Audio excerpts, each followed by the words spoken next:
บอกคัน เราเนี่ยเจ็บผู้เดียวที่ ผู้เดียววะบอกเอ้ยบอกเป็นยัง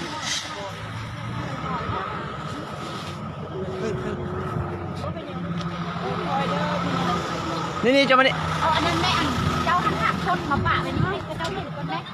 เอาต้นไม้ปะไว้นี่ก่อนไหมมานี่ก็นี่จะเอามานี่นะมานี่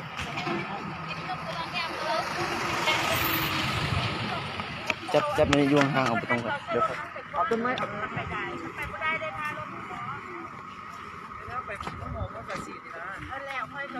ไปเอาต้นไม้ไปใส่ต้นไม้ได้ไหม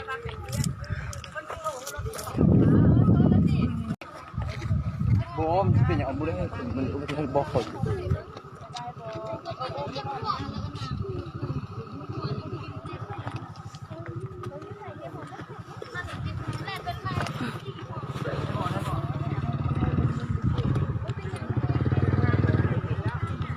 ตกใจนี่ลูกคุณหมาบ้าลูกไปนั่งนี่ละ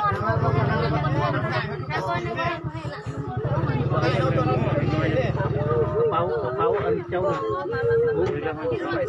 ไปใส่ยาเลยนะใส่ยาไม่ได้ใส่ยาหรอแม่บอกเอามาทางคุณลงมาทางคุณมาแล้วว่าตื้นนั่นมีคนนั่งอยู่นี่ว่าซะแล้วหักไปอย่างพุ่นก็บอกเข้าใจ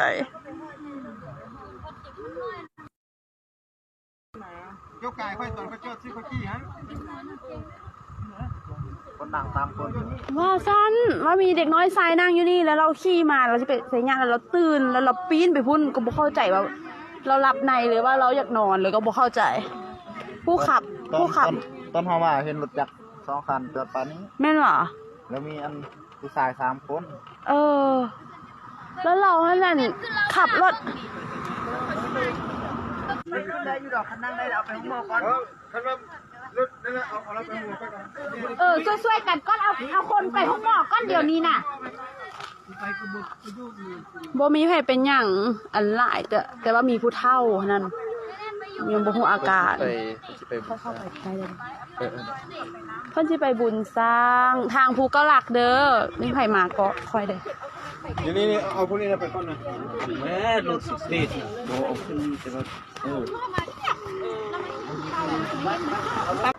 อันนี้จะไปบ่แม่นเป็นคนไปเรียกเขายังอยู่นำอยู่ค่อยมาดูไอ้เราโอ้แขนเราอันเข้าไปเอาพวกเจ็บมันนอนอยู่หลังไปไปบดกับไปน้ำไปบดไปวิ่งไปเงามืดไปหัวมืดไปสิบนะเมื่อกี้นี่เนี่ยมันไปได้เด่นว่าคือปวดเสียงรถเคนอยู่เฉยๆตัวนี้ตามฉันเอาตรงนี้มาให้ก่อนนะ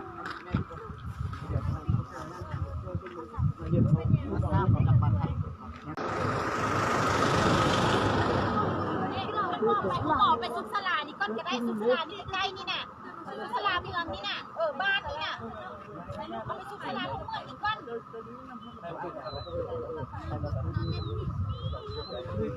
มองข้างหน้ามันเองมันหายเลย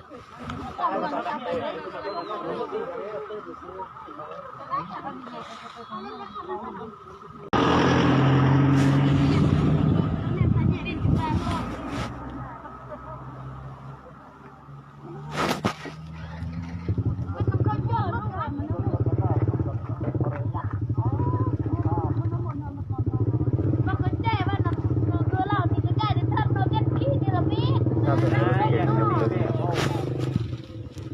เด่นที่เอาประตูคือผู้ไปของหมอบ่เป็นยังหัวเข้าเราไหวอยู่เลยจ้ะ